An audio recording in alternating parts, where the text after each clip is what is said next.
அனைவருக்கும் வணக்கம்.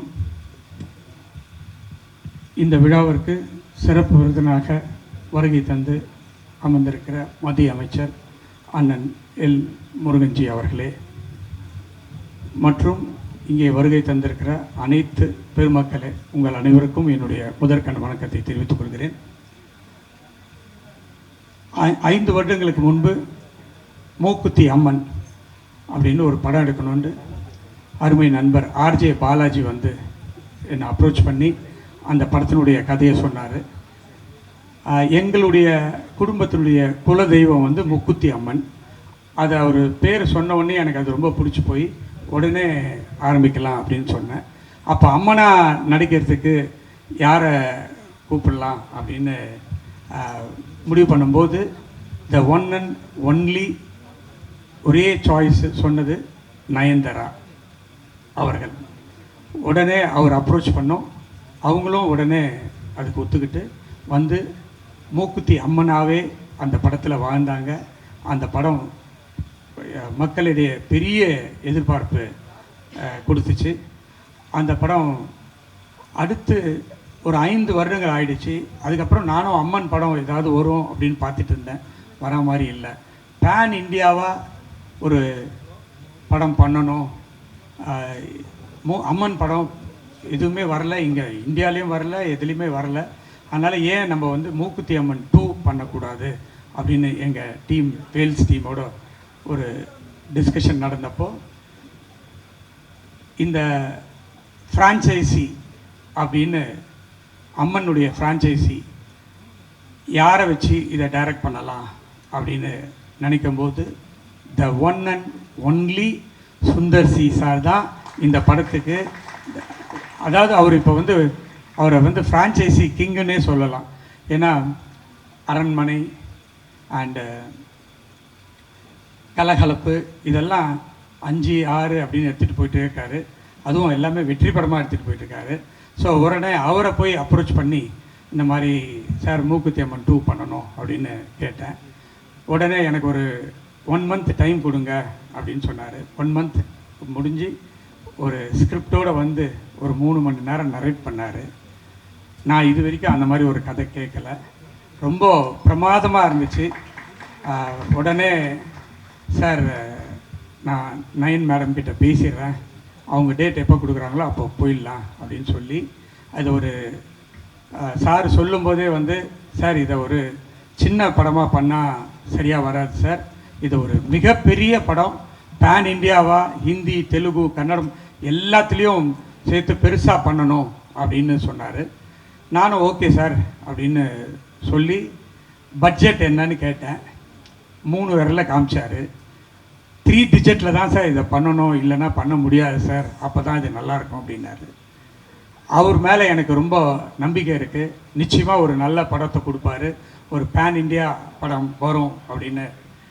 Okay sir அப்படின்னு அந்த இது வந்து அவர்கிட்டயே ஒப்படைச்சிச்சு. ஸோ இந்த ஃபுல் படத்தையும் அவரே தான் தயாரிக்கிறாரு. ஸோ நான் வந்து ஒரு பேர் மட்டும்தான். ஸோ இந்த படத்தில் டெக்னிக்கல் ஆகட்டும், பட்ஜெட் ஆகட்டும், விஷுவல் ஆகட்டும், எல்லாமே வந்து எக்ஸ்ட்ராடினரி தியேட்ரிக்கல் எக்ஸ்பீரியன்ஸாக நிச்சயமாக இருக்கும். அதில் எனக்கு ஒரு பெரிய நம்பிக்கை இருக்குது. இந்த படம் வந்து பூஜை இந்த அளவுக்கு பண்ணியிருக்கோம். நிச்சயமாக படத்தை இதோட பெருசாக பண்ணுவோம். ரிலீஸை அதுக்கு மேலே பேன் இண்டியாவில் வேர்ல்டு வைடு பண்ணுறதுக்கு எல்லா வேலையும் பண்ணிகிட்ருக்கோம். முக்கியமாக இந்த படத்தில் வந்து நயன்தாரா மேடம் பற்றி நான் சொல்லி ஆகணும். அவங்க கிட்டத்தட்ட 1 மாதமாகவே விரதத்தில் இருக்காங்க, அம்மனா நடிக்கணும் அப்படின்னு. அதே மாதிரி தான் அவங்க வந்து மூக்குத்தி அம்மன் 1க்கும் அந்த மாதிரி தான் விரதம் இருந்து நடித்தாங்க.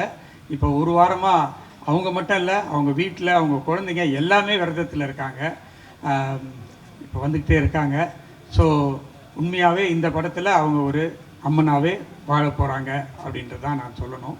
அவங்களுக்கு இந்த கதை ரொம்ப பிடிச்ச கதை, ரொம்ப இன்ட்ரெஸ்டிங்காக இருக்காங்க இந்த படத்தை பண்ணுறதுல.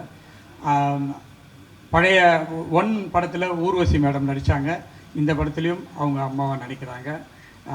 அந்த படத்தில் ஹிப்ஹாப் ஆதி அருமை தம்பி எனக்கு ரொம்ப என்னுடைய அன்பு சகோதரர்னு சொல்லலாம்.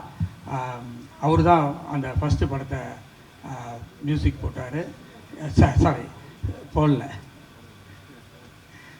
அரண்மனை போட்டார். ஆமாம், அரண்மனை 4 போட்டார். அந்த படம் மிகப்பெரிய வெற்றி. உடனே சுந்தர் சார் சொன்னார், இதுக்கு ஹிப்ஹாப்பை போட்டுடலான்னு. சார் எனக்கு ரொம்ப சந்தோஷம் அப்படின்னு சொல்லி உடனே ஹிப்ஹாப்பும் உள்ளே வந்துட்டார். அருமை சகோதரர் துனியா விஜய், கர்நாடகாவில் பெரிய ஹீரோ. அவர் நடிப்பாரா சார்ன்னு சுந்தர்சி சாரை கேட்டேன். இல்லை நான் அவரை பேசி கன்வின்ஸ் பண்ணிடுறேனாரு. அவரும் பேசி கன்வின்ஸ் பண்ணிட்டு வந்துட்டாங்க. இப்போ ரீசெண்டாக விடாமுயற்சியில் கலக்குன்னு கலக்குனாங்க மேடம். இந்த படத்துலேயும் அதை விட ஒரு பயங்கரமான, அதில் போட்டு அஜித் சாரெல்லாம் பின்னி எடுத்திருப்பாங்க. பட் இந்த படத்துலேயும் இவங்க வேற ஒரு லெவலில் கேரக்டரு. அப்புறமா எல்லாருக்கும் தெரியும், நம்ம இவர் இல்லாத படமே இல்லை. வேல்ஸ் ஃபிலிம்லேயும் அவர் ஒரு கம்பெனி ஆர்டிஸ்ட் மாதிரி. வேல்ஸ் ஃபிலிம்னாலே அவர் இருப்பார். அவர் இல்லைன்னா வேல்ஸ் ஃபிலிம் இல்லை, வேல்ஸ் ஃபிலிம் இல்லைன்னா யோகி பாபு இல்லை. ஸோ அவர் அதே போல் தான் சுந்தர்சி சார் படத்துலேயும். ஸோ அஜய் கோஷ் சார் இருக்கார், கருடா ராம், இவங்கெல்லாம் இந்த படத்துக்கு பெருமை சேர்க்கறதுக்காக இருக்காங்க. வேல்ஸ் ஃபிலிம் இன்டர்நேஷ்னல் வந்து 23-24 பப்ளிக் லிஸ்டிங் போயிருக்குது. அதாவது ரீசெண்டாக தமிழ் சினிமாவில் லிஸ்டிங் போன ஒரே கம்பெனி வேல்ஸ் தான். ஸோ இப்போது நாங்கள் ஒரு ரீஸ்ட்ரக்சர் பண்ணி ஒரு நிறைய படங்களை லைனப் பண்ணியிருக்கோம். அதுக்காக ஒரு தனி ஃபங்க்ஷனே இருக்குது. கூடிய விரைவில் அந்த ஃபங்க்ஷனில் நம்ம எல்லோரும் மீட் பண்ணுவோம். அப்போது வேல்ஸ் ஃபிலிமுடைய லைனப்ஸ்லாம் சொல்லுவோம். வேல்ஸ் ஃபிலிமில் வந்து பெங்களூரில் வேல்ஸ் ஜாலிவுட் அப்படின்னு ஒரு என்டர்டெயின்மெண்ட் பார்க் அண்ட் ஸ்டுடியோ இருக்குது. அதுவும் வேல்ஸ் ஃபிலிமோட சேர்ந்தது தான். அது மட்டும் இல்லாமல் தியேட்டர்ஸ், டிஸ்ட்ரிபியூஷன்ஸ், இதெல்லாம் வேல்ஸ் ஃபிலிம்ஸில் ஒர்க் நடந்துகிட்டு இருக்குது. ஸோ சினிமாவில் ஒரு பெரிய, என்னுடைய ஃபாதர் மறைந்த ஐசரி வேலன் வந்து காமெடி நடிகர், மறைந்த எம்ஜிஆரோட நிறைய படங்கள் நடித்தவர். அந்த ஒரு பேஷனில் நான் ஒரு மூவிஸ் பண்ணணும் அப்படின்னு ஒரு ஆசையில் பண்ணிகிட்ருக்கேன். அதுக்கு எல்லாரும் நல்ல ஹெல்ப் பண்ணிகிட்ருக்காங்க. ஆக்சுவலாக ரீஸ்ட்ரக்சர் பண்ணி வேல்ஸ் ஃபிலிமில் பெரிய பட்ஜெட்டில் எடுக்கிற முதல் படம் மூக்குத்தி அம்மன் 2 அப்படின்றத இங்கே நான் சொல்லிக்கொள்வதில் ரொம்ப சந்தோஷப்படுறேன்.